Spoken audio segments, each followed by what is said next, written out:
Hey, Washington Commanders fans, get ready for a bombshell that's about to explode behind the scenes of our team and leave you speechless. We've uncovered why Jayden Daniels' 2025 season was doomed from the start, and the most shocking part is that much of it wasn't even his fault. But it doesn't stop there, because offensive coordinator Cliff Kingsbury has thrown down a direct challenge to our offense after an embarrassing zero-score game, and we have some hot news about Laremy Tunsil's future that could change the course of our offensive line. Stay tuned until the end to unravel all these mysteries and understand what's really going on with the Commanders. And since you're here, don't forget to subscribe to the channel, hit the notification bell, and give us a like so you won't miss any exclusive updates on the Commanders. The 2025 season for the Washington Commanders was a complete disaster, and now, with the dust settling, it seems the writing was on the wall from the start. No one expected a season like this just a few months after we reached the NFC Final, which left us with a sour taste in our mouths. The team needs to deeply reflect on what went wrong, and more importantly, move forward with the lessons learned. Jayden Daniels was the one who carried the team during last year's regular season and playoffs, showcasing incredible talent and giving us hope. However, in 2025, he ended up being the crutch the team leaned on too much, and the strategy unfortunately backfired. It's tough to see such a promising player face so many obstacles. Offensive coordinator Cliff Kingsbury was very candid about the reasons why the season didn't go as planned for Daniels. And the most surprising part is that much was completely out of our young quarterback's control. This makes us think about the complexities of the sport and how external factors can impact individual performance. Kingsbury highlighted that the Commanders never found consistency with Jayden Daniels. And this wasn't just a random struggle that began in the first week of the season. It was a buildup of problems from the preseason that extended through the entire regular season, creating a challenging environment for the development of our offense. Since training camp, when the team intensifies practices, the offense was doomed to fail due to the absence of many players for most of that crucial period. Kingsbury defended Daniels' performance in 2025, stating that he never had the chance to be consistent, which is an important perspective for us fans to consider. Yes, I would say that offensively from spring to training camp, we never could get into a rhythm with everyone, Kingsbury said. We didn't have enough consecutive practices, enough consecutive games. We just weren't able to practice consistently. It didn't work out. It's frustrating to hear this, as consistency is key to success in the NFL. He continued, so I find it hard to assess how the situation went, considering that we never had consistent practices, rhythm, or anything like that, whether because he was hurt or because other players were out.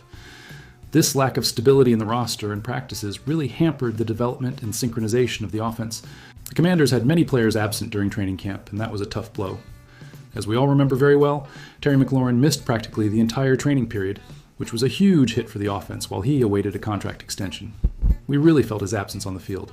It wasn't just the biggest distraction of the season, but it also took away from Daniels his main weapon to continue throwing and developing, which is crucial for a young quarterback. The absence of such a talented receiver as McLaurin directly impacts the quarterback's ability to find his rhythm and confidence, and it wasn't just McLaurin. Noah Brown, another starting receiver, also missed almost the entire training period due to an injury, and that trend continued throughout the season. The offensive line also missed Sam Cosmi in practice and had to rotate many players throughout the season due to other minor injuries. There simply wasn't a fixed team for Daniels to evolve daily, which is essential for building solid chemistry on offense.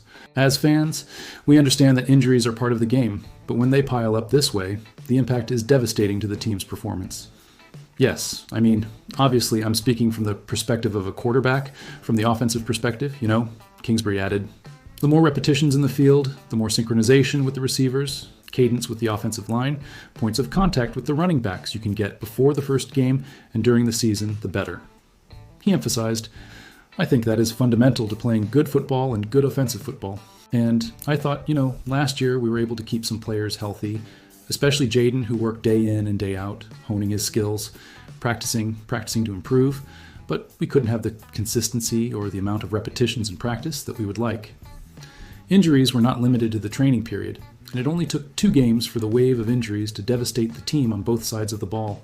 Daniels lost his starting running back, Austin Ekeler, in week 2, a key player both in the ground game and the air game, which further destabilized the offense. Then, Daniels suffered his first injury of the season, and since then, he has only played 2 complete games. Ekeler was injured or missed a game in 9 of the 13 games of the season. It's impossible to find rhythm with such inconsistency in playing time, and that explains a lot of what we saw on the field. Daniels played with McLaurin and Brown in only 10.5 of the 52 possible quarters this season, with 8 of them in the first 2 games. The criticism of his performance is fair, but how many quarterbacks would succeed with a constant rotation of injuries to key players, including himself? It's a question that makes us reflect. 2026 is a crucial season for the Commanders, and it all starts in the offseason with free agency and the draft, aiming to build a team around Daniels. We hope the front office learns from the mistakes of this season and invests in depth and health to give our quarterback the necessary tools to shine. And now, let's talk about a direct challenge that coordinator Cliff Kingsbury threw at our offense after a 0 score that left us downcast. With the season entering its final stretch, it has been a challenging year for the Washington Commanders, who currently hold a record of 3 wins and 10 losses. After a season full of injuries, the team has struggled to replicate the success that fans enjoyed last year, and the contrast has been stark. The pride and excitement of last season have slowly dissipated as the team faces a tough year, which is painful for all of us who love the Commanders. Frustration became evident last Sunday when the Commanders suffered a 31-0 defeat against the Minnesota Vikings. For many, a blowout like that would make it hard to find motivation for the remaining games, but offensive coordinator Cliff Kingsbury has a different viewpoint, which gives us a bit of hope. According to Kingsbury, a loss like that should generate an opposite reaction. I think if you're competitive, you should be more motivated than ever after a game like that, he said. It's a mentality we hope to see in every player, turning frustration into fuel for the upcoming challenges. Despite the offense struggling this season, the team has managed to find ways to score in other games, showing that we have potential. Scoring 0 points shouldn't happen in the NFL, Kingsbury said, and we completely agree.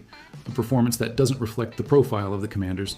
He emphasized that the recent scoreless defeat was just one bad game and that they are eager to rebound this week against the New York Giants.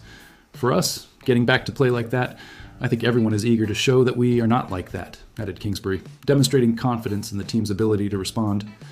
Leaving the game against the Vikings behind, Kingsbury is looking ahead and preparing the offense for this Sunday. It was a bad game, and I think that's the general feeling of the offense. I'm excited to see how we're going to take on the rest of the week and the game on Sunday. It's time to turn the page and show our worth. As the Commanders seek to finish the season, motivation and execution will be key. With injuries still being an issue, with Ertz out for the season and Jayden Daniels sidelined again after aggravating his elbow injury, the team still has the chance to prove that losses do not define them. Kingsbury's message is clear. The team's identity is not measured by a single loss, but by their resilience and ability to bounce back. The Commanders have the chance to finish the season with pride, proving that, even with a tough year, their spirit remains intact, and we will be here, cheering for them. And to top it all off, we have news that could define the future of our offensive line. The Commanders and Laremy Tunsil are likely to discuss his contract extension in the offseason, and this is something that excites us, as he has been one of the few bright spots this season. Riding the momentum from the NFC Championship appearance, the Commanders finalized a trade with the Texans last March to acquire left tackle Laremy Tunsil. Acquiring the 5-time Pro Bowl selection and a 4th-round pick in the 2025 draft cost the Commanders 4 picks, 1 3rd-round pick in 2025, 1 6th-round pick in 2025, 1 2nd-round pick in 2026, and 1 4th-round pick in 2026. Tunsil's signing was supposed to increase the Commanders' chances of competing for the title this year. Instead, this season will be marked as lost for Washington, which has a record of 3 wins and 10 losses, and is out of the playoff hunt, which is a shame, as his talent is undeniable. The Commanders have been unable to overcome a series of injuries, including quarterback Jayden Daniels. After winning the Offensive Rookie of the Year award in 2024, various physical issues have limited Daniels to just 7 games this season. Backup Marcus Mariota will replace Daniels again in Week 15, highlighting the importance of having a solid left tackle like Tunsil. Although this has been a disastrous season for the Commanders, Tunsil has stood out in his first season with the franchise. Currently heading into his 3rd season with 17 games as a starter, the 31-year-old ranks 8th among the best offensive tackles by Pro Football Focus. He is a true monster on the field. He also received the 3rd highest grade in pass protection among qualified OTs, according to the site. While Tunsil suffered 17 accepted penalties last season, the worst number in the league, that figure has dropped to 5 this year, as noted by Tashan Reed from the Washington Post. This shows a significant improvement in his discipline and technique. Tunsil is expected to return to Washington next season to fulfill the remainder of the 3-year, $75 million contract he signed with Houston in 2023. He and the Commanders' general manager Adam Peters will most likely discuss a new deal in the offseason, according to Reed. This is great news for the stability of our offensive line. Despite a disappointing season for the team, Tunsil enjoys the culture Peters and coach Dan Quinn have built, according to Reed. "I want to play for DQ as long as I can," Tunsil told Reed. "He has become one of my favorite coaches I've ever had in the league." It's inspiring to see a high-level player so engaged with the team and coaching staff.